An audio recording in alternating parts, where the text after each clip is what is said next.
नमस्कार. माझं नाव अथर्व देशमुख. आज आपल्यासोबत जॉईन झालेले आहेत सुनील साळुंके सर आणि त्यांचं एक पुस्तक आहे कथा संहिता या नावाचं. त्याबद्दल सरांशी आपण या मुलाखतीत बोलणार आहोत.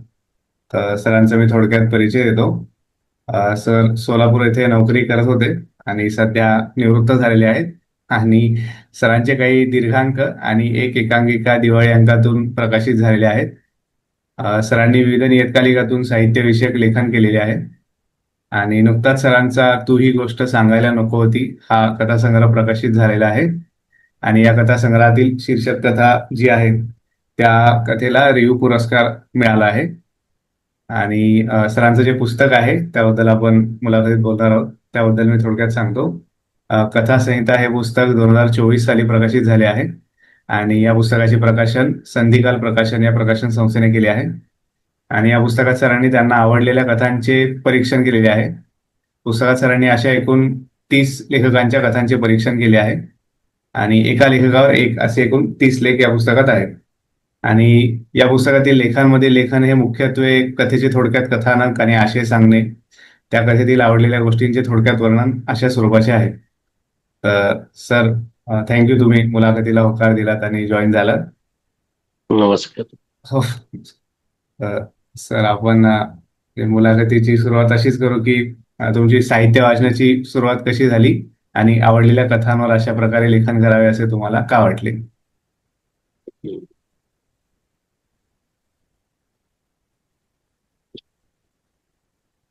लहानपणापासून वाचनाची आवड होती आणि हा वारसा मला वडिलांकडून मिळाला. मला वडिलांनी काही कादंबरींची नावं सुचवली होती.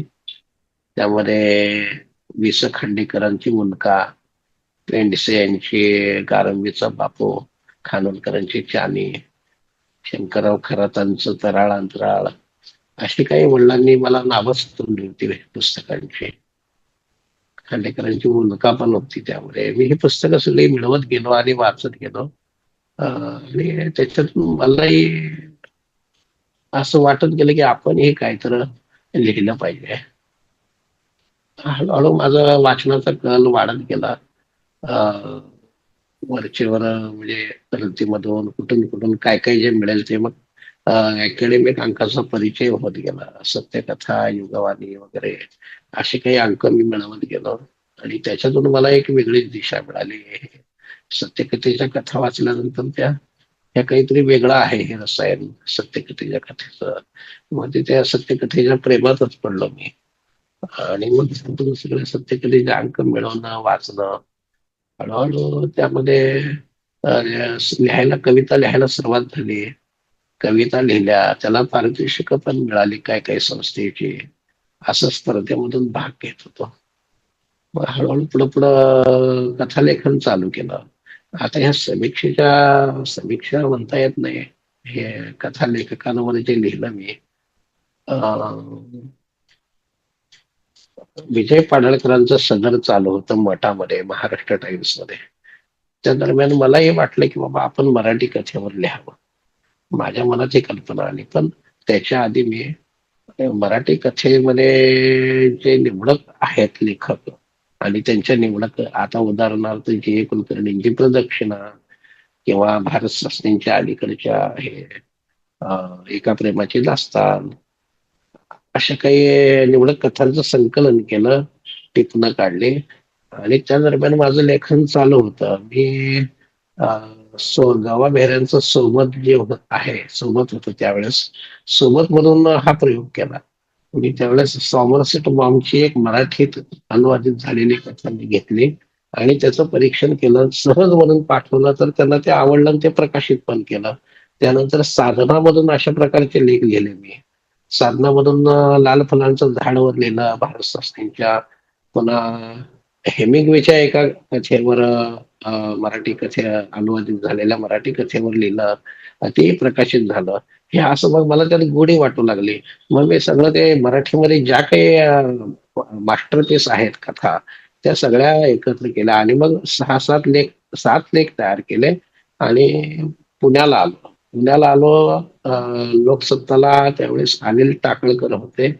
मी हे त्या काळात काय बाय पोस्ट वगैरे आम्ही पाठवू शकत होतो, पण समक्ष हे सदर आपल्याला करायचंय म्हणून मी लोकसत्ताला आलो. आणि अनिल टाकळकर म्हणून आहेत, त्यांना भेटलो त्या दरम्यान, त्या काळात बरं का. मग ते म्हणाले की बाबा आपल्या लोकसत्ताला जे आहे, मी असंच ओळखीनं गेलो होतो त्यांच्याकडं. माधव वजे होते त्यावेळेस, माधव वजेंच्या ओळखीनं गेलो होतो. तर ते म्हणाले की बाबा आपण आता हा म्हणजे लोकसत्ताला जानेवारी पासून सदर चालू करतात. तुम्हाला थांबावं लागेल 7-8 महिने, असं सांगितल्यावर मी तिथून बाहेर पडलो. पण ते लेख ठेवून घेतले, त्यांनी ठेवून घेतले, असू द्या म्हणले लेख. आणि मी बाहेर पडलो. मग त्याच्या आधी माझे प्रयत्न मी 2-3 ठिकाणी पाठवले होते, आलं होतं असं पाठवून दिलं होतं. आणि स्वातंत्र्योत्तर मराठी कथा हा एक स्वतंत्र लेख लोकमतला पाठवला होता. अं, मराठी कथेमध्ये बदल कसे होत गेले, आणि तो अचानक छापून आला तो मला माहिती नाही. सोलापुरात काही लोकमतचे दैनिक लोकमतचे अंक फक्त 25 यायचे त्यावेळेस. आणि तो अंक काही मला मिळाला नाही. मग हे मी सातलेख महावीर जोडले होते संपादक, तत्कालीन संपादक महावीर जोडले होते. आणि अचानक मला त्यांचं पत्र आलं आणि काही अंक आले. माझे हे सदर चालू केलं असल्याचं त्यांचं पत्र, त्याच्याबरोबर मानधनाचा चेक आणि अंक, हे असं सगळं आलं एकदम. मला इतका आनंद झाला. आणि मग मी त्यावेळेस पत्र व्यवहार होता. मग मी हे केलं सगळं, म्हणजे पुन्हा लिहिता राहिलो. मला म्हणजे उभारी आली, थोडी ऊर्जा मिळाली. पुन्हा अजून वाचन चालू केलं मराठीतल्या काही दिग्गज लेखकांच्या कथा. उदाहरणार्थ गंगाधर गाडगिळांची कडू आणि गोड, जीएनची प्रदक्षिणा, महावीर जोंधळेंची कथा घेतली. पुन्हा अनिल डांगे, दिलीप चित्रे, शांताराम नावाचे एक लेखक होते नागपूरचे, त्यांची खार नावाची कथा होती, ती फार गाजली होती त्या काळात. त्या खारचं परीक्षण केलं. हे हे सगळे जवळपास 1.5 वर्ष, अरुण साधू, प्रिया तेंडुलकर, मेघना पेठेपर्यंत मी सगळं आलो. हे हे सगळं परत 1.5 वर्ष सदर चालवलं. त्याला इतका चांगला प्रतिसाद मिळाला. आणि हे मला माझ्याकडे पत्र तर फार लोकांचे आले. प्रधानांचं पत्र आलं, महेश एलपिंचवारांचं, विजय तेंडुलकर, हम मराठे, अनेक जणांची, आशा बगेंचं पत्र आलं, श्रीपू भागवतांचं पत्र आलं, भरपूर शेकडोनी पत्र आली. आणि मला महावीर जोडलेंनी औरंगाबादला बोलवलं. त्यावेळेस औरंगाबाद होतं, औरंगाबादला बोलवलं, तुम्ही येऊन जावा. मी औरंगाबादला गेलो. त्यावेळेस त्यांनी माझं स्वागत केलं. घरीच होतो मी त्यांच्या 2 दिवस. एक दिवस घरी होतो, मुक्काम केला त्यांच्या घरी. आणि मग ते याचं आपण पुस्तक करूया म्हणाले. बाबा भांड करतो म्हणाले, त्याचं पुस्तक साकेतकडून येईल हे. मी नौखा होतो त्यावेळेस. ठीक आहे सर म्हणलं, तुम्ही जसं म्हणाल तसं. पण त्या दरम्यान ते राहून गेलं, अनाहूतपणे राहून गेलं ते बाबा भांड म्हणून. ते जरा वेगळे हे चालू झाले. त्यांचे ते जरा थोडेसे बाहेरचे त्यांचे हे उपद्व्याप चालू झाले. व्यवधान त्यांच्या मागे लागले होते काही शासकीय ह्याच्यात असल्यामुळे. मग ते पुस्तकाचं राहून गेलं माझं त्यांच्याकडून. मग त्यानंतर अं, अं, हे श्रेणिक अन्नदाते म्हणून आहेत, तर त्यांच्याकडे ते पुस्तक गेलं. त्या महावीर जोंधळेंनी त्यांचं नाव सांगितलं मला, त्यांच्याकडे तुमची फाईल द्या. मग ती मी फाईल त्यांच्याकडे दिली. अं, ते सोलापूरला आले होते. ते फाईल मी दिली त्यांच्याकडून. ती फाईल गहाळ झाले. ते म्हणाले की ह्याच्यामध्ये अजून काही कथांचा समावेश करा. मी म्हणलं आता होत नाही सर, म्हणलं लेखन मला हे आता एकदा झालं ते. नाही नाही म्हणले, बघा म्हणले, प्रयत्न करा, मी फाईल घेऊन जातो म्हणले. मग ते फाईल नेली त्यांनी. मग मला काय पुढे काम करता आलं नाही त्या कथेवरच. मग ते घेऊन गेले, ते फाईल त्यांच्याकडून गहाळ झाले. ही अशी हेळसांड होत गेली त्या ह्याची का लेखाच्या लेखमालेची. मग त्याला अरुण नाईकनं मला, अक्षरधाराचे अरुण नाईक एकदा सोलापुरात आले होते. ते म्हणाले मला की म्हणजे माझी ओळख झाली प्रदर्शनामध्ये, सोलापुरात प्रदर्शन होतं. माझी ओळख झाल्यावर मला म्हणाले, तुम्ही सुनील साळुंखे का, तुम्ही सदर चालवत होते लोकमतला. मी म्हणलं हो म्हणलं मीच. मग म्हणले मला, अहो म्हणले त्या सदराला प्रचंड प्रतिसाद मिळाला म्हणले. आम्ही औरंगाबादलाच होतो म्हणले, आम्ही 2-3 महिने होतो म्हणले औरंगाबादला. वामन देशपांडे म्हणून एक वक्ते आहेत, आम्ही त्यांचं व्याख्यान ठेवलं होतं. तर त्या व्याख्यानामध्ये वामन देशपांडेंनी तुमचा उल्लेख केला. रविवार आवृत्ती जी असते पेपराची, वर्तमानपत्राची आवृत्ती, ती कशी असावीत, लोकमतमध्ये जो लेख आहे अशा प्रकारचं लेखन अपेक्षित आहे, असं वामन देशपांडे म्हणाले. त्यांना ते तुमचं लेखन फार आवडलं, त्यांनी भाषणातून उल्लेख केला होता. मला बरं वाटलं. मला श्रीपू भागवतांचं मोठं दीर्घ पत्र आलं कथेबद्दलचं. अं, अशा बघेंचं पत्र आलं, बरेच पत्र आले. मग ते शेवटी हे सगळं प्रलंबित राहिलं. हे सगळं माझं बाळ मी घेऊन बसलो निवांत, पुढे काय करायचं. मधल्या काळात जे के अय्यनापुरेंची ओळख झाली माझी. मग जी के अय्यनापुरे म्हणाले की बाबा हे काय केलं त्या लेखनाचं तुम्ही. मी म्हणलं आहे घरी पडलेलं आहे तसंच. तर ते म्हणाले तुम्ही संधिकाला प्रकाशनकडे द्या, मी सांगतो त्यांना. मग मी ते त्यांच्याशी फोनवर बोललो आणि ती फाईल पाठवून दिली. मग ती पुस्तक झालं 275 पानाचं. मग प्रकाशक अरविंद जोशी जे आहेत ते मला म्हणाले की हे पुस्तक फार मोठं होतं आणि पहिलं पुस्तक आहे तुमचं, म्हणजे थोडं अर्थकारण त्यांना अपेक्षित होतं, म्हणजे गुंतवणूक जास्त होईल आणि तुम्ही नवीन आहात, तर हे आपण निवडक लेखांचं करूया. मग ठीक आहे सर म्हटलं. मग त्याने मला ते सगळं पाठवलं पुन्हा. मग त्यातले काही निवडक 30 लेख घेतले आणि मग ते 30 लेखांचं पुस्तक सध्या करून आलं. असं हे त्याला परवा मनोरमा ते सॉरी मनोरमा नाही, त्या पुस्तकालाही चांगला प्रतिसाद मिळाला. अमेझॉनवर वगैरे चांगला असं प्रकाशन मला म्हणाले नंतर. आणि ते काही हो. लेख अजून शिल्लक आहेत, काही लेख गहाळ झालेत. सानियावरचा लेख, विजय हो. कोरेकर, शंकर पाटील, रंगनाथ पठारे, राजीव नाईक, शांता सागर, असे काही लेखकांचे लेख गहाळ झाले त्यामध्ये. हे जे फाईलची जी हेळसांड झाली ना त्याच्यामध्ये लेख गहाळ झाले. असा प्रवास झाला, फार मोठा प्रवास आहे तो. मी तुम्हाला थोडक्यात सांगितला. हो. त्याला मनस्ताप खूप झालेला आहे त्या ह्याच्यावर. असं हो. झालं. हम्म. पण ते एकदाच सर. पुस्तक आलं. पुस्तक आल्यावर फार समाधान वाटलं. ते कुठंतरी पुस्तक रूपानं आलं म्हणजे त्यात लेखकाला हो. पण आनंद असतो. हो. हम्म. आणि अ, सर आपण कथेबद्दल आता बोलू म्हणजे, तर कथा या साहित्य प्रकाराचे काय वेगळेपण आहे असे तुम्हाला वाटते? तर कथेबद्दलच तुम्हाला सांगू का, मी कथेबद्दल म्हणजे काही टिपणं भरपूर काढलेले आहेत.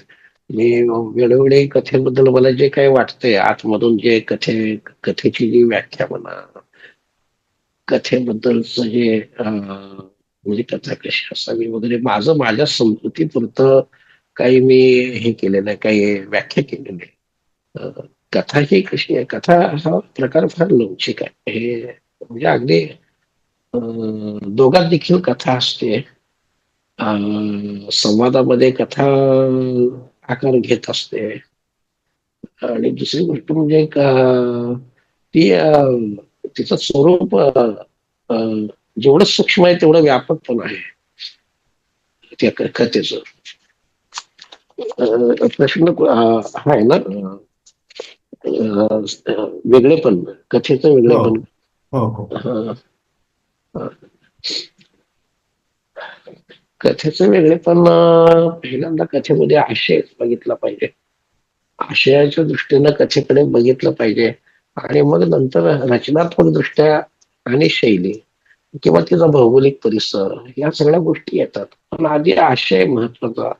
आणि कोणतीही कथा ही समाज सन्मुख असली पाहिजे, हे असं माझं मत आहे. समाज सन्मुख म्हणजे आपल्या समाजातल्या जे काही उणिवा आहेत, त्रुटी आहेत, त्या तिनं मांडल्या पाहिजेत कथेनं, असं माझं वैयक्तिक मत आहे.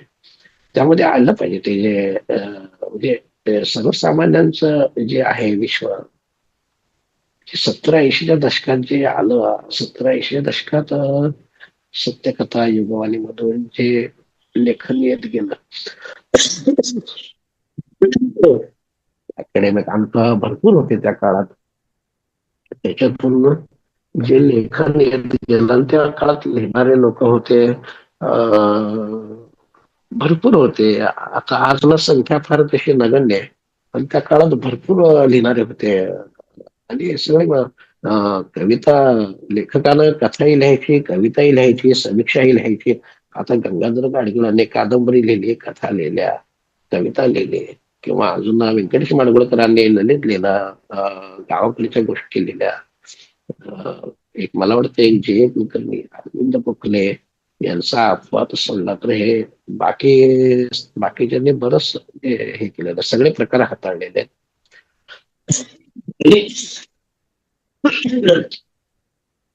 मराठी कथा ज्या उंचीवर होती त्या काळात, तिथं साठोत्तरीला साठोत्तरीपासून तिचं स्वरूप बदलत गेलं टप्प्याटप्प्यानं.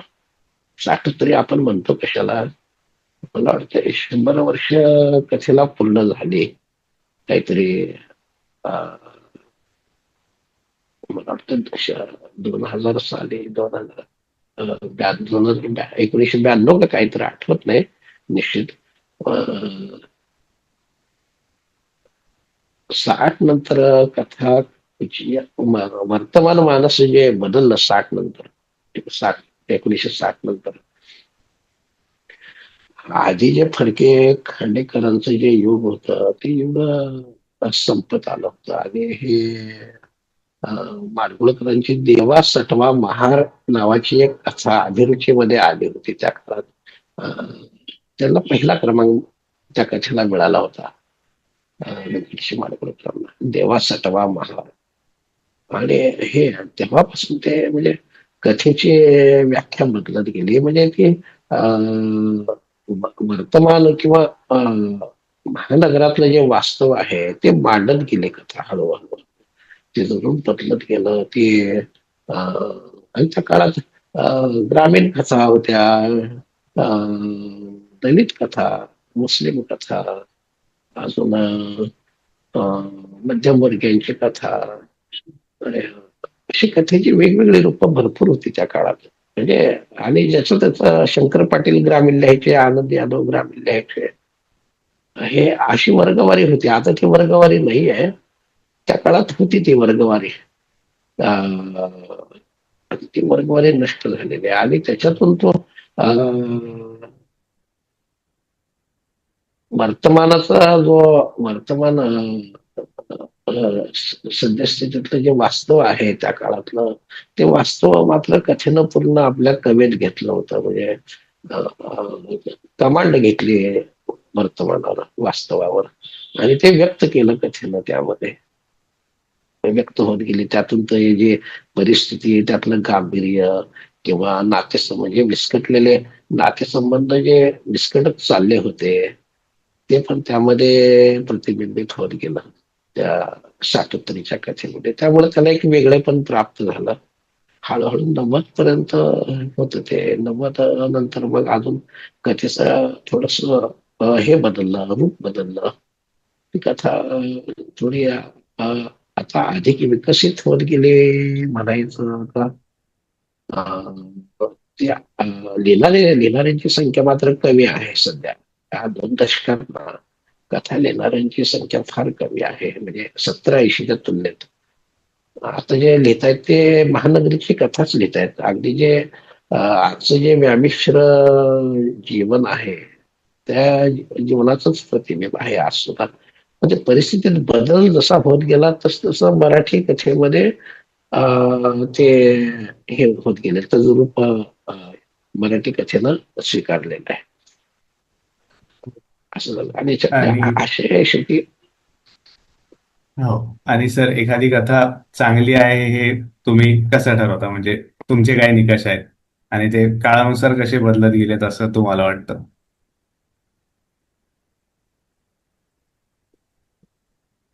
कथा चांगली, चांगली कथा ही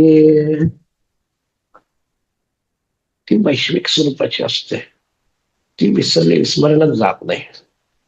चांगली कथा तिचे निकष म्हणजे काय, ती विस्मरणात जात नाही. ती एक काल 100 वर्षापूर्वी होती, आज आहे आणि उद्याही राहील, अशी कथा ती म्हणजे जिला वैश्विकतेचं परिमाण लाभलेलं आहे अशी कथा, ती ती चांगली कथा समजायची, ती निकष ते समजायचे त्याचे. ते काय मी त्याच्यावर थोडस म्हणजे मला वाटलं होतं की बाबा सॉमरसेट मॉम, हेमिंग्वे वगैरे यांच्या कथा कालबाह्य झालेल्या नाही आहेत, त्या कालात येत आहेत. किंवा मराठीमध्ये जे आहेत दिवा मोकाशी आहेत, चारुता सागर, अजून सखा कलाल आहेत, बाकी अजून काही लेखक आहेत. सगळ्यांचीच नावं घेणं इथं शक्य नाही. तर ते काही कथा आहेत चांगल्या मराठीमध्ये पण लिहिलेल्या, ज्याला म्हणजे प्रातिनिधिक स्वरूप आहे त्याचं. माणसाचं दुःख जे आहे ते प्रातिनिधिक स्वरूपात आलं पाहिजे. म्हणजे ते तुम्हाला तुमचंही वाटलं पाहिजे, ते दुःख तुमचं वाटलं पाहिजे, मला माझं दुःख वाटलं पाहिजे वाचल्यानंतर. ही जी जाणीव आहे, ही जाणीव विकसित होणं म्हणजेच ती चांगली कथा. संवेदना जाणीवा विकसित झाल्या म्हणजे त्याचा माझ्यापुरता असा अर्थ आहे त्याला.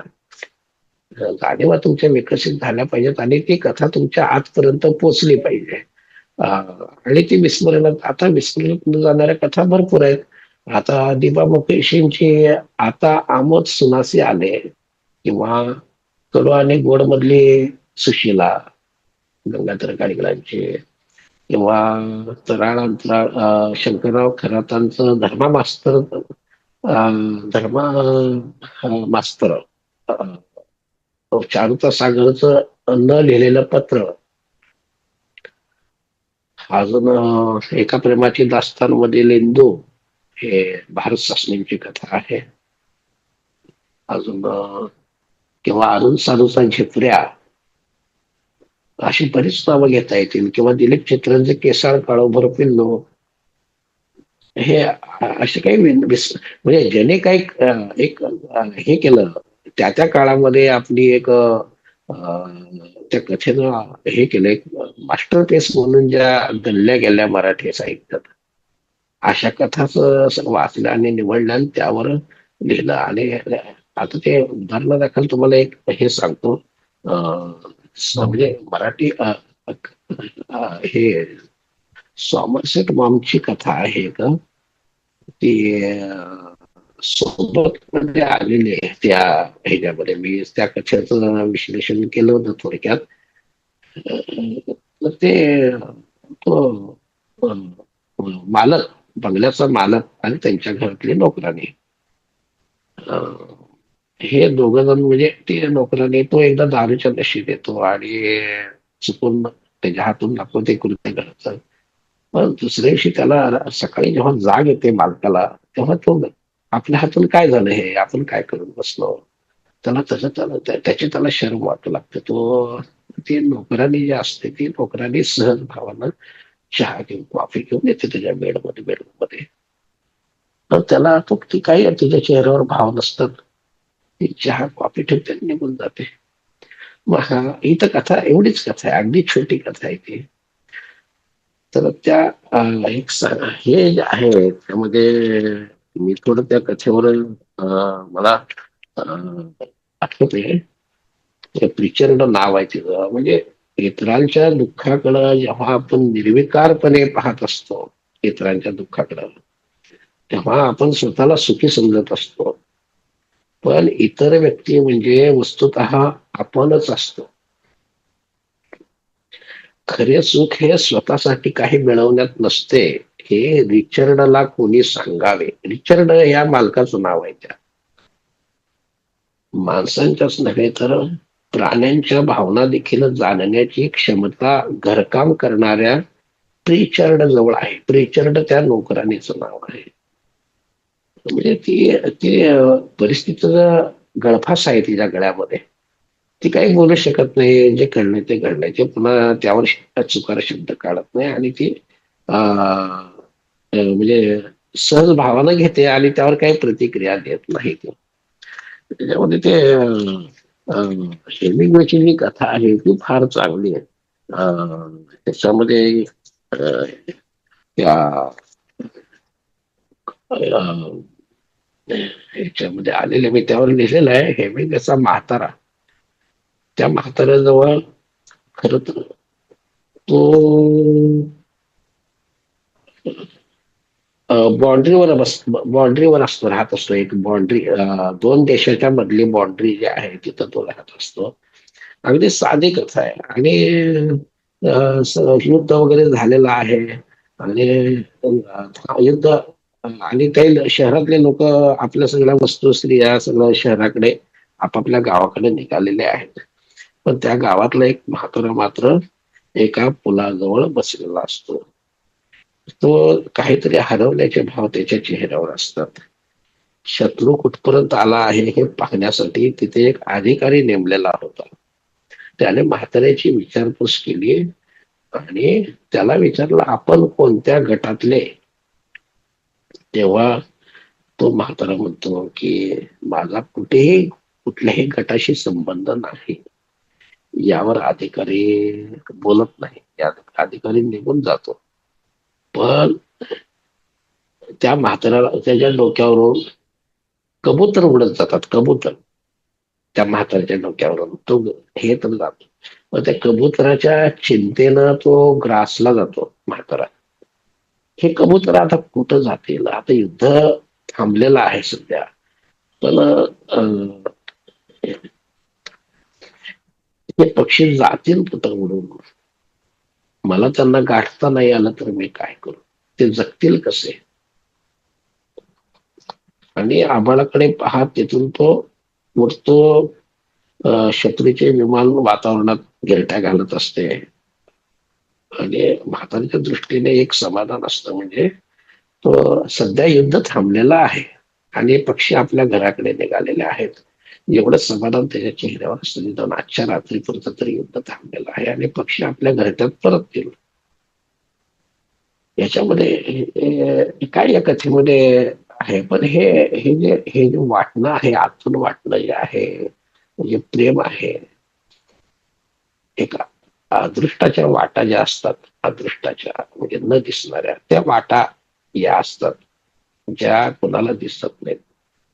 ते फार क्वचित, म्हणजे असं हे एखादा असं लेखक असतं की त्याला हे जाणवत असतं आतून. अशी काही भरपूर उदाहरणं आहेत तिच्यासारखी.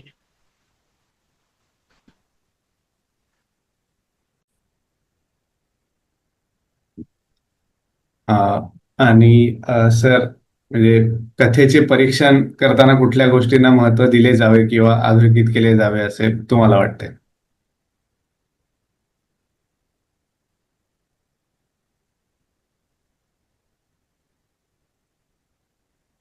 तर मी जेव्हा कथेचं परीक्षण करायला घेतलं, या सगळ्या कथा वाचून त्याच्यामध्ये एक सूत्र मला आवडलं. ते म्हणजे कथेतील पात्रांचा मानस प्रवास, यावर मी जास्त भर दिला.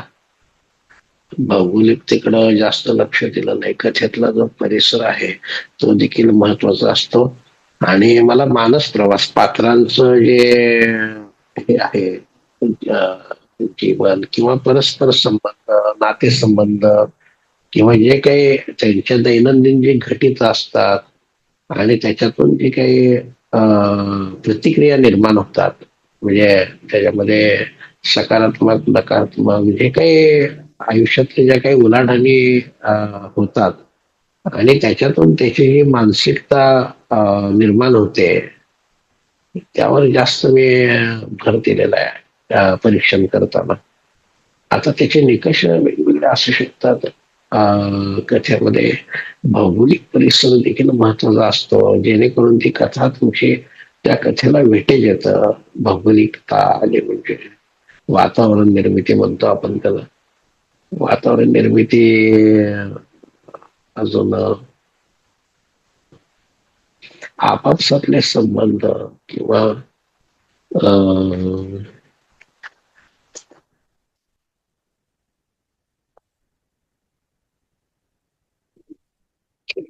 निर्मिती मूल्य जे असतं लेखकानं, हे निर्मिती मूल्यात अंतर्भूत असलेलं सौंदर्य किंवा सौंदर्य दृष्टी,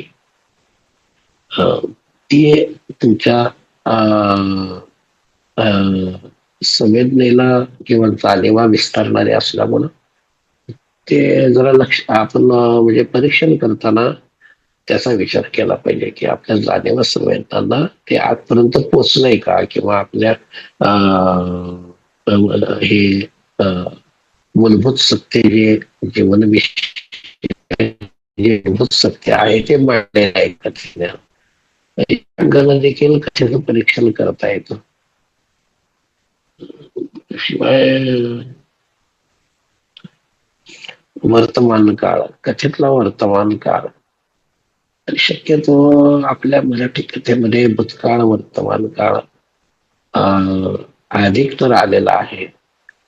वर्तमान काळ फक्त वर्तमान काळ म्हणजे आज आणि आत्ता, किंवा आज देखील म्हणता येणार नाही, किंवा आत्ता या घटकेला जे काही प्रक्रिया होणार आहे, क्रिया घडणार आहे, त्या क्रियेतून जे काही द्वंद्व निर्माण होणार आहे, किंवा काहीतरी नात्यात एकमेकांच्या नात्यात परस्पर संबंधात काय मनामध्ये कलुषित भावना निर्माण होणार आहे, ते म्हणजे आत्ता या घटकेला जे असं मांडता आलं पाहिजे. ते कथेमध्ये भूतकाळ आला, म्हणजे पुन्हा गोतावळा आला, म्हणजे अगदी व्यापक स्वरूपात जर आलं ते अनेक पात्र वगैरे आले तर ते आशयाला देखील मारक होते. कथा ती अनेक अंगाने विभागली कथेचा आशय जो आहे तो अनेकांमध्ये विभागला जातो. आपल्या मराठीमध्ये शक्यतो आहे, असंच आहे मराठी कथेमध्ये म्हणजे एक कुटुंबाच्या कुटुंबातली प्रत्येकाची जडणघडण, संस्कार, हे सगळं मराठी कथेमध्ये येतं, पहिल्यापासूनच येतं. मग ते आता आजच्या वर्तमानाला धरून येऊ लागलेलं आहे. पात्रांचं जे विचार विश्व आहे आणि आजचं जे ग्लोबलायझेशन जे युग आहे त्याला अनुसरून पात्रांची मानसिकता आणि त्यांचे परस्परांचे व्यवहार, म्हणजे सगळेच व्यवहार आले त्यामध्ये. कौटुंबिक व्यवहार आले, पुन्हा आर्थिक व्यवहार आले, किंवा नात्यातले जे काही हे असतं म्हणजे भेदभाव, दुजाभाव वगैरे काय काही असेल नातेसंबंधात काही घडू शकतं, तर ते सुद्धा ते आलं पाहिजे असं मला वाटतं. आणि ते आपल्या सर्जनशील लेखनाचे येत असते, सर्जनशील लेखन असं सगळं येत असते बहुतेक. दुसरा प्रश्न अजून हो. आणि परीक्षण. हा बोला सर, बोला. मला वाटतं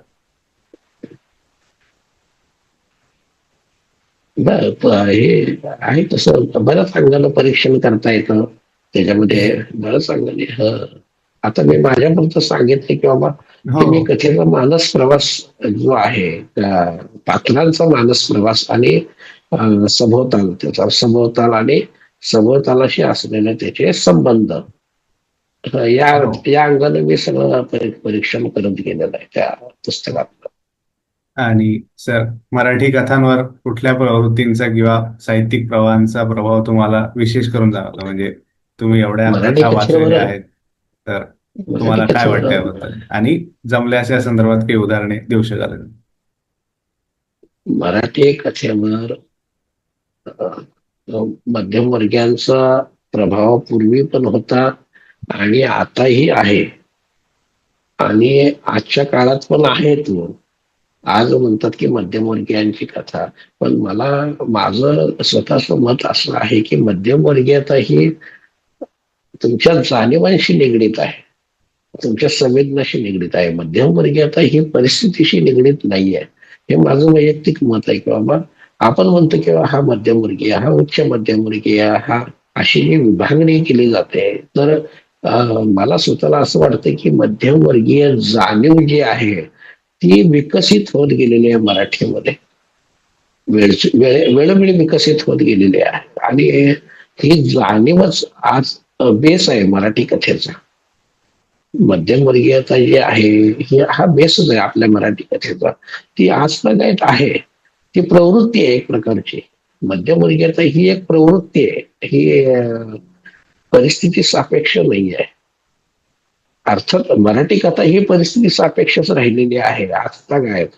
म्हणजे जे काही जो काही कालखंड मराठी कथेनं पाहिला, म्हणजे तो साठोत्तरीचा काळ असेल किंवा 70-80 दशकातला असेल किंवा आता 2025चा काळ असेल, त्याप्रमाणे मराठी कथा परिस्थिती या अर्थानं परिस्थिती सापेक्षता हा तिचा एक एक गुण पण म्हणता येईल आणि एक काही मर्यादा पण म्हणता येतील त्याला. त्यामध्ये त्या मर्यादेमध्ये ती अडकलेली आहे कथा. म्हणजे परिस्थिती सापेक्षता ही हा गुण पण आहे तिचा. ती व्यक्त करते जी काही परिस्थिती आहे आजची, आपला भोवताल जे आहे, सभोवताल जे आहे, सभोवतालचं जे राजकीय, सांस्कृतिक, सामाजिक वातावरण आहे, तर ते कथेमध्ये ती घेते. पण या अर्थानं तिला मर्यादा येतात की तिनं त्या पलीकडे पाहिलं पाहिजे मराठी कथेत. या पलीकडे देखील कथा पोचते. जसे काही आता आता बघा अरविंद सावंत, सॉरी, जयप्रकाश सावंतांचं मैया एक्सप्रेस आहे. निवडक हिंदी कथांचं हे अनुवाद आहे, पुस्तक हो, आहे ते भाषांतर. शब्दपत्रित हो. भाषांतर. तर त्यातल्या ज्या कथा आहेत त्या कथा त्यामध्ये अफलातून कथा आहे त्याचे त्यांनी निवडलेल्या, आणि अनुवाद देखील एवढा सुंदर झालेला आहे ना त्यांच्या कथेचा. म्हणजे आपण त्या कथा वाचल्यानंतर असं वाटतं की बाबा आपण कुठेतरी कमी पडलो आहोत मराठीमध्ये त्या कथा वाचल्यानंतर. कारण त्या कथा त्या आपण देखील मराठीमध्ये प्रयोग करतो. मराठीमध्ये एक प्रयोग आहे, प्रयोगात्मक कथा मराठीत आता सध्या आहे. चांगली चांगले लेखक म्हणजे प्रयोगाकडे वळलेले आहेत, प्रायोगिक मराठीमध्ये आलेले आहे. पण हिंदी कथेमध्ये त्या तुलनेत हिंदी मराठीची तुलना इथं अभिप्रेत नाहीये मला. पण हिंदी कथा जी आहे ती तिचा स्वर फार म्हणजे अगदी विस्तीर्ण आहे, तिचा पट विस्तीर्ण आहे. त्यामुळं पण तिनं जे हे घेऊन जे मांडणी केलेली आहे, तुमचं जे म्हणजे दृश्यात्मकता जी आहे त्याच्या पलीकडे गेलेली आहे ती कथा, हिंदी कथा. मला ते म्हणजे मी त्याच्यावर लिहिलेलं आहे पूर्वी.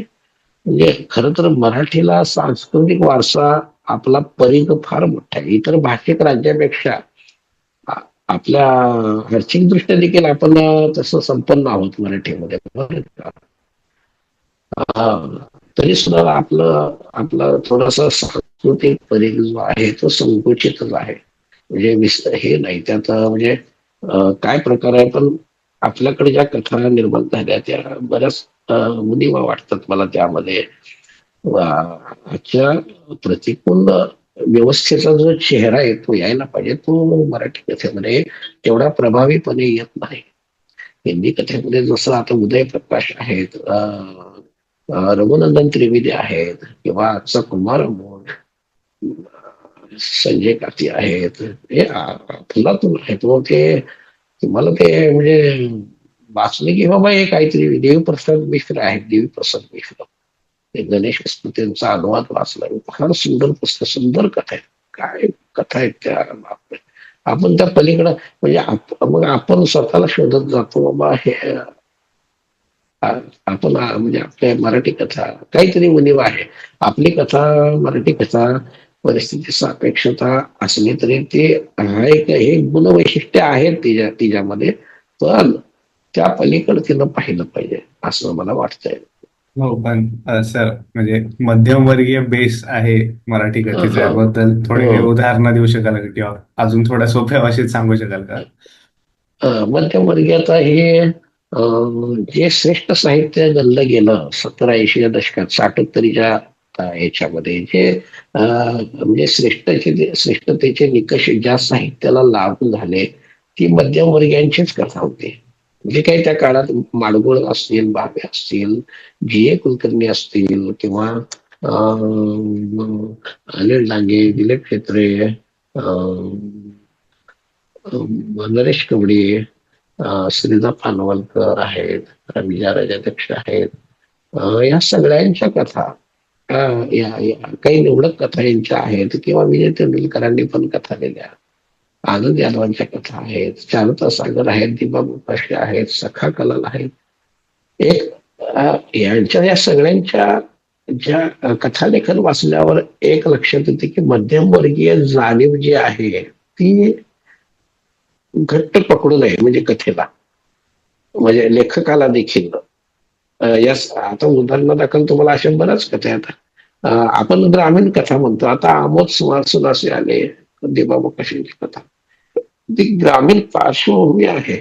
पण मध्यमवर्गीचा मुलगा गेल्याचं दुःख आहे वडिलाला त्या कथेमध्ये. पुरात वाहून गेला त्याचा मुलगा, त्यांचा मुलगा रामजी नावाचं जे पात्र आहे, त्यांचा मुलगा पुरात वाहून गेलेला आहे. आणि त्याचं दुःख आहे त्यांना. हे दुःख जे आहे, आणि ते दुःख ते ते कीर्तन प्रवचन सगळीकडं ते विस्मरणात विसरायचा प्रयत्न करतं, पण ते विसरू शकत नाही. ती सल कायम त्यांच्या ओरामध्ये असते. आणि ही मध्यमवर्गीय प्रवृत्तीच आहे. जसं चाळ संस्कृती म्हणतो, आपल्याकडे चाळ संस्कृती एक होती पूर्वी, ती चाळ संस्कृती मध्यमवर्गीयाला समांतरच होते. आणि ती जास्त फोकस झालेला आहे त्या काळात 70-80 दशकात या चाळ संस्कृतीवर. आता चाळ संस्कृती नाहीये. आता ज्या कथा आहेत, आता जे कथाकार आहेत, आता या 2 दशकातले, या 2 दशकातल्या कथाकारांवर पण मी लिहितोय सध्या, 90 नंतरचे कथालेखक. त्यामध्ये 20 एक लेखक निवडलेले आहेत, त्यांच्यावर लिहिणं चालू आहे माझं सध्या. त्यावर काही जास्त बोलत नाही. पण म्हणजे हे सगळं आता सध्याचं मार्केटिंग युग जे आहे, मार्केटिंग युग, आणि मार्केटिंग युगाचा जो आपल्या नातेसंबंधावर जो परिणाम झालेला आहे, परस्परांमध्ये पती पत्नीच्या नात्यात म्हणा, किंवा किंवा बाहेरचं जग आणि आपला विश्व, स्वतःचं जे आपण स्वतः आणि बाहेरचं विश्व जे परस्परांना पोषक नाहीये सध्या. तर ते त्याचे पडसाद उमटलेले आहेत. त्याचं प्रतिबिंब मराठी कथेमध्ये आता आजच्या आलेलं आहे. ते फार मोठा विषय आहे तो, हे विस्तारपूर्वक सांगावं लागेल ते. पण ते तर ते आहे, आधी मध्यमवर्गीय प्रवृत्ती नष्ट होणारी नाहीये. ते आधी चाळ संस्कृतीच्या रूपात होती, चाळ संस्कृती नष्ट झाली. आता जे ग्लोबलायझेशनचं जे युग आहे, त्या युगात देखील ती आहेच. म्हणजे तुमचा तो गाभा आहे, गाभा. आणि कथा सुंदर होते किंवा ती आपल्याला आवडते, तर ती त्यात मध्यमवर्गीय अं, जाणीवेचं बीज त्यामध्ये कथेमध्ये असल्यामुळं ते आपल्याला जास्त आकर्षण घेते कथा, किंवा आपल्यावर प्रभाव टाकते. कारण त्याच्यापासून आपल्याला ती आवडते, कारण आपली नाळ कुठंतरी जुळलेली आहे त्या प्रवृत्तीशी. असं हा या नाही अर्थानं. सर, तुम्ही बोललात की हिंदी काही कथा काही साहित्य तुम्ही वाचले, त्यामध्ये याच्या पलीकडे जाऊन मध्यमवर्गीय प्रवृत्तीच्या पलीकडे जाऊन काही लेखन आहे, तर त्याचे काही उदाहरणं सांगू शकाल का? म्हणजे तुम्ही आत्ता बोलले पण तरी थोडं विस्ताराने. अं, तुम्ही आता त्याबद्दल मध्यमवर्गीय, बोललात पण तरी थोडं विस्ताराने. आता मी रघुनंदन त्रिवेदी वाचला, उदय प्रकाश वाचला. अं, हिंदी कथेबद्दल का? हो हो, नाही तुम्ही आता हिंदी थोड्या पूर्वी हो, हिंदी हो, कथा ज्या हिंदी वाचल्या त्या. कथा. हो, हम्म. हिंदी कथा थोड्या वाचल्या मी. 3-4 लेखक वाचले हिंदी मधले. असगर वजाहत वाचलेला आहे. रघुनंदन त्रिवेदी, मंगले टपराल, अं, अजून आता नावं आठवते तेवढे सांगतो मी. हे मात्र हो, म्हणजे त्याच्या त्या मराठी योगेश कथांपेक्षा मुख्यत्वे वेगळ्या, म्हणजे जो मध्यमवर्गीय बेस मराठी कथांना जे आहे त्याच्या पलीकडे त्या कशा आहेत? आता इथं तुलना तर अपेक्षित नाही आहे हिंदी मराठीची. पण हो, यामध्ये पण मी तरी. हे अं, हिंदी मधले जे लेखक आहेत, अस्कर वजाहत, योगेंद्र ahoजा, संजय काते, हे जवळपास 70च्या आसपास आहेत हे लेखक, बरं का. 70च्या, आता सध्या त्यांचं वय 70च्या आसपास आहेत. आपल्या मराठीमध्ये आता 70च्या आसपास लिहिणारा कोणी नाहीये लेखक. म्हणजे फार असतील अपवादात लेखन करणारे.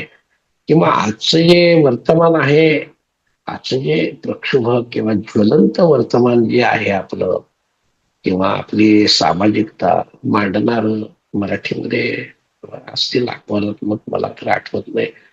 पण हिंदीमध्ये आता हे लोक जे आहेत ते जितेंद्र भाटिया म्हणा, हे अक्षरशः 70 ओलांडलेले आहेत. पण त्यांनी आजच्या वर्तमानावर देखील लेखन केलेलं आहे. हे वैशिष्ट्य आहे त्यांचं. आजचं जे वर्तमान आहे, देवप्रसाद मिश्र, हे वयस्कर लोक आहेत सगळे हो. पण आपला आजचा आपला आपला एखादा जुना लेखक म्हणजे 60-70च्या काळातला लेखक आपला, तो आता सध्या लिहितोय का? दिसत नाही. एक पण नाव डोळ्यासमोर दिसत नाही आपल्या. फार अगदी मधु मुकेश कर्णिक सारखे अपवादात्मक असतील घेणारे, बाकी कुणी नाव आठवत नाही.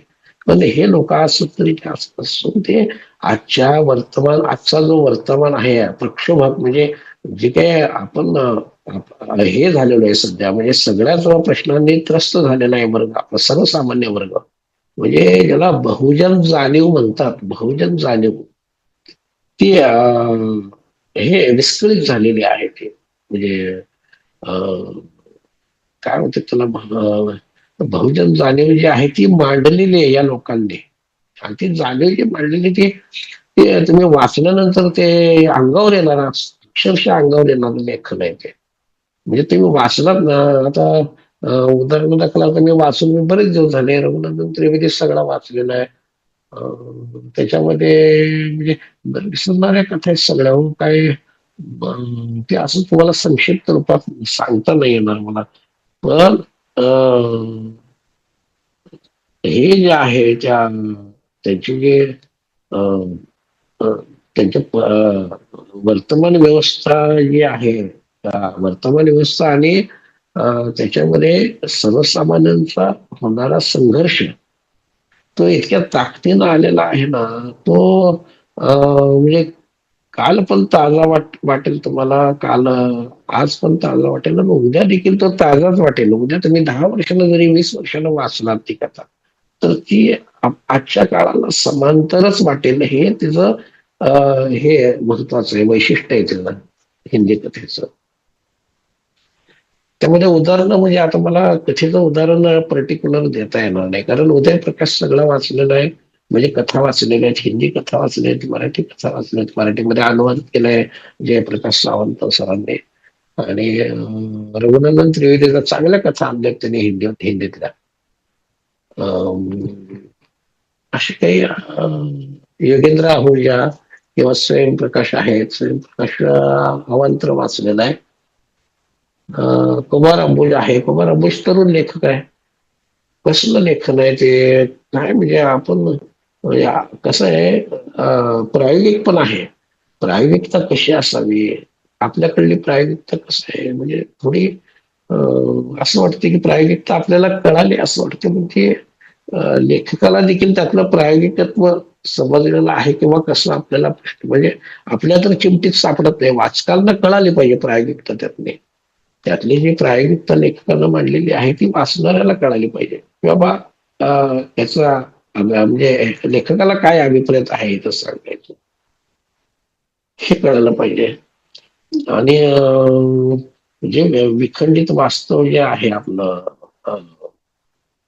सहसंबंधाच्या पातळीवरचं जे विखंडित वास्तव आहे ते प्रभावीपणे आलेलं आहे त्या ह्याच्यामध्ये, हिंदी कथेमध्ये. हो. आणि बाकी उदाहरण द्यायचं. हो सर, काय हरकत नाही, सर. उदाहरण सर, आहेत आणि भरपूर आहेत. तुमचे म्हणजे या पुस्तकातील लेखन आस्वादक समीक्षा या पद्धतीचे आहे. तर आस्वादक समीक्षा म्हणजे नेमके काय, याबद्दल सांगू शकाल का? आणि मराठीतील अशा प्रकारची इतर कुठली पुस्तके तुम्हाला इंटरेस्टिंग वाटली आहेत? म्हणजे तुम्ही या संदर्भात माधव वाचवाल यांच्याबद्दल एके ठिकाणी लिहिले होते.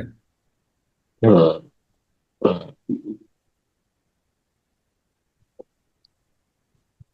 मराठीमध्ये आस्वादक लेखन माधव वाचवालांचं आहे. माधव वाचवालांनी जास्वंद नावाचं एक पुस्तक लिहिलेलं आहे. त्यामध्ये आस्वादक समीक्षा आहे, जे कुलकर्णी आहेत, खानोलकर आहेत, उशिरेगे, आणि मला वाटतंय इंदिरा संत. खानोलकर आहेत. 5 जणांवर गेलेले इंदिरा संत. त्याच्यामध्ये जी समीक्षा केलेली आहे ती मला जवळची वाटली. म्हणजे कसं, एखादं ललित लेखन आपण वाचतो, ते आपल्याला आवडतं ललित. लेखन नाही. म्हणजे ते कुठंतरी म्हणजे वास्तव सांगणार, वास्तव सांगणार, म्हणजे सभोवताला मांडणार असतं, वास्तविक वास्तविक. तर ते ही आस्वादक समीक्षा जी असते, आता समजा मला मी काय बरं मी आता जे कुलकर्णींचे विदूषक वाचलेले नाहीये किंवा अं, अं, जे कुलकर्णीचे विदूषक वाचलेले पण आता मला आठवत नाही ते, फार वर्ष झाले वाचून. पण मी ध्रुवी देशपांडेंनी जे कुलकर्णींच्या कथेवर लिहिलेलं आहे, कथेचा अन्वय अर्थ म्हणून काहीतरी नाव आहे, मी पूर्वी वाचलेलं आहे. जी यांच्या कथा एक अन्वय तर अर्थ नावाचं पुस्तक. एक अन्वय अर्थाचं. तर ती वाचली की मला समजते म्हणजे कथेत काय ते, कथेत काय सांगायचं ते. म्हणजे आस्वादक समीक्षा या अर्थानं ती आपल्याला जवळची वाटते. म्हणजे पुस्तक एखादं लेखन न वाचता देखील समजा एखाद्या कथेवर आस्वादक समीक्षा केली असेल तर ती आस्वादक समीक्षा आपल्याला ती जवळची वाटते. समजायला पाहिजे पण. किंवा माती आणि मूर्ती म्हणून एक पुस्तक आहे सरोजिनी वैद्यचं. त्याच्यामध्ये तिनं रणांगणवर लिहिलंय, सरोजिनी वैद्यांनी लिहिलेलं आहे ते. माती आणि मूर्ती असं नाव आहे त्याचं. तर ते देखील अगदी उत्तम आस्वादक समीक्षेतला उत्तम नमुना आहे ते पुस्तक. अतिशय सुंदर पुस्तक आहे ते. म्हणजे सरोजिनी वैद्यांनी म्हणजे कादंबऱ्यावरून आनंदी गोपाळवरून लिहिलेला आहे, रणांगणवर लिहिलेला आहे. काळोखाचे अंग म्हणून एक ए.व्ही. जोशींची एक कादंबरी आहे. ती कादंबरी फार अवघड आहे समजायला. पण जेव्हा तुम्ही तिनं जे सरोजिनी वैद्यांनी जी उकल केलेली आहे त्या कादंबरीची, तेव्हा आपल्याला आजपर्यंत पोचते ती कादंबरी खऱ्या अर्थानं. काळोखाचे अंग मग तेव्हा कळते की बा मग हे आस्वादक समीक्षेचा म्हणजे हे क्रेडिट आहे. म्हणजे तुम्हाला ती कलाकृती समजली म्हणजे आजपर्यंत पोहोचली म्हणजे कसं आहे समीक्षेला काही हे आहे. समीक्षा ही आपण थोडी प्राध्यापकीय शास्त्रीय भाषेत वगैरे आपण वाचतो. जसं रामा पाटणकर, मेपू रेगे वगैरे समीक्षा करतात. ती फार जड शिळ असते आपल्याला म्हणजे वाचवत नाही ते म्हणजे आणि कळत पण नाही बऱ्याच जणांना, अनेकांना कळत नाही ते. पण ही समीक्षा आपल्याला जवळशी वाटते कारण ती समजते आपल्याला. तिने जे त्या समीक्षा आस्वादक समीक्षेने जी उकल केलेली आहे, त्या कथा काळ असो कादंबरी असो जी उकल करून आपल्याला ते सांगतात, तर ते आपल्याला आतपर्यंत पोचतं. मग ते कळालं म्हणजे आपल्याला ती जवळची वाटते. या अर्थानं आस्वादक समीक्षा बसू पाटील आहेत. अजून हे द. देशपांडे आहेत. म वा धोंड एक आहे, ते देखील म्हणजे मला आवडतं ते. मवा धोंड, सरोजिनी वैद्य, माधव शिवाय गंगाधर पाटील आहेत. गंगाधर पाटलांची काही काही समीक्षेचे नवी रूपेमध्ये काही 2-3 लेख आहेत ते आस्वादात्मकच आहेत. काही 2-3 लेख समीक्षेचे अर्थात त्यांची देखील समीक्षा म्हणजे थोडीशी शास्त्रीय परिभाषेत आहे. पण हे आस्वादक कादंबऱ्यावर मात्र आस्वादक लिहिलेलं आहे त्यांनी. म्हणजे क्लीन किंवा काही बरेच तांत्रिक घटक आहेत त्यामध्ये. पण कादंबरीवरचं जे विश्लेषण आहे त्यांचं त्या समीक्षेच्या नवी रूपेमध्ये मला वाटते सावित्रीवर आहे बहुतेक शेरेगेंच्या. ते इतकं जवळच वाटतं ना आतमध्ये आपल्या अंतर्मनाला भिडतं ते. म्हणजे सावित्री आपल्याला पूर्ण अर्थाने कळते असं तिला ते.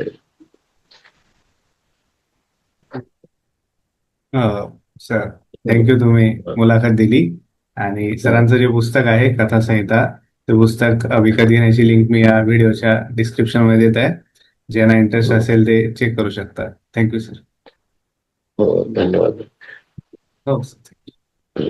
झालं. आभार आहे.